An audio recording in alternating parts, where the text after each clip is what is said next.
আমাদের assembly start হয়েছে গতকাল, আপনারা দেখেছেন বিজেপির নির্লজ্জ ভূমিকা। তেলেঙ্গানায় তো হাউস প্রয়োগই করেনি যে রাজ্যপাল অ্যাড্রেস করবে কি করবে না সেই আশঙ্কায়। আমরা প্রয়োগ করেছি, তার কারণ গভর্নর অ্যাড্রেস দিয়ে বাজেট সেশন শুরু হয়, এটাই নিয়ম।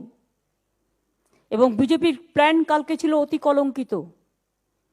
তারা চেয়েছিল গণতন্ত্রের হত্যা হোক, একটা নির্বাচিত সরকারকে কাজ করতে না দেওয়ার যে চক্রান্ত। এক তো হেরে গিয়েও লজ্জা নেই, নিজেদের ওয়ার্ডেও হারে তাতেও লজ্জা নেই, আর হেরে গেলেই দেখবেন ঝামেলা হয়েছে ঝামেলা হয়েছে বলে চিৎকার করে।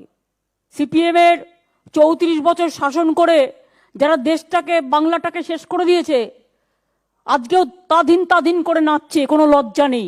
সন্ধ্যা হলেই সেজে গুজে পাউডার মেখে বসে পড়ছে। দর্শনধারী, নো কাজ বিচারী। বিজেপিরও একটা সেকশন হয়েছে, পা তুলে তুলে নেচে নেচে বেড়াচ্ছে।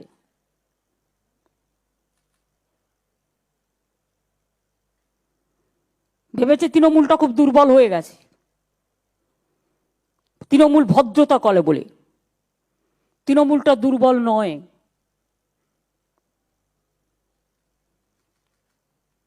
কালকে দেখেছেন বিজেপি যে চূড়ান্ত অসভ্যতামি অ্যাসেম্বলিতে করেছে, হেরে গিয়েও লজ্জা নেই। নির্লজ্জ,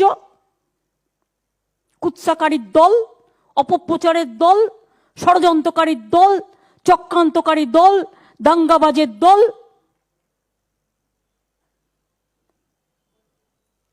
আমাদের মেয়েরা কালকে লিড নিয়েছে এবং মহিলাদের অনেক অসম্মান করেছে ওরা, অনেক অপমান করেছে ওরা। মহিলাদের সাথে অনেক কুকথা, অকথ্য কুকথ্য, গর্ধ সত্য অর্ধ সত্য অনেক কথা বলেছে। তা সত্ত্বেও আমাদের মেয়েরা খুব ডিসিপ্লিন ভূমিকা পালন করেছেন এবং গণতন্ত্রকে বাঁচিয়েছেন। Thanks to my women brigade. ভাইয়েরা পেছনে ছিল এবং বোনেদের সামনে এগিয়ে দিয়েছিল এবং তারা কালকে অ্যাসেম্বলির সম্মান রক্ষা করেছে, গণতন্ত্রের সম্মান রক্ষা করেছে।